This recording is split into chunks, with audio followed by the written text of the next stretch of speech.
Vi er Svend Eriks bankpiger fra Nordea. Jeg hedder Charlotte. Og jeg hedder Jette. Og vi har haft Svend Erik som kunde, I en menneskealder. Ja, siden vi var meget, meget unge.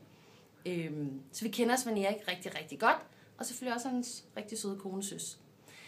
Svend Erik, han er Nordeas absolut allerbedste kunde. Han er den aller sødeste. Ja. Han er ekstrem omgængelig.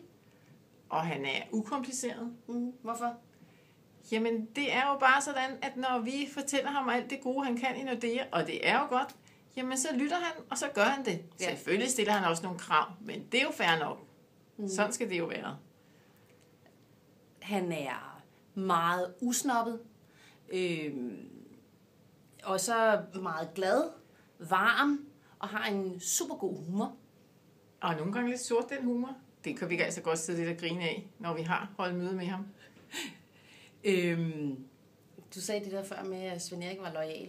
Han er sindssygt loyal. Så loyal. Men det er han jo selvfølgelig også, fordi vi giver ham nogle gode oplevelser og nogle gode produkter, og han får det, som lige præcis passer til ham og familien. Jette, du lyder som salgstale lige nu.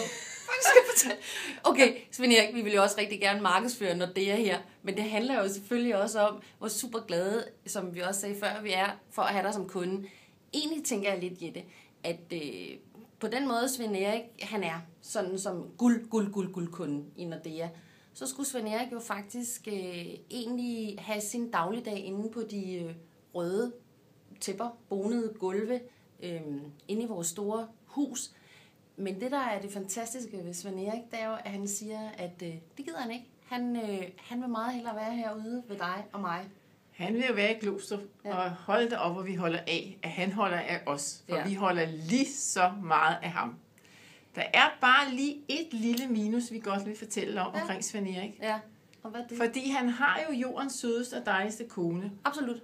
Simpelthen, men Svend Erik, du er simpelthen så hård ved hende nogle gange. Ja. Han styrer hendes økonomi fuldstændig. Der er ikke meget snor og meget plads. Så Søs, vi kan egentlig godt forstå en gang imellem, hvis du synes, han er lidt nærig. Altså jo så nær. Du må jo bare ikke bruge nogen penge. Det er jo bare ikke okay.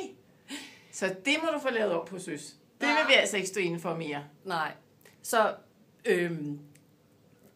hvad skal vi sige mere, Jette? Det er så svært. Så nu håber vi, at du har fået dig en hyggelig lille hilsen for dine 2 vidunderlige bankpiger. Vi er super glade for dig som kunde. Så pøj og god dag til alle.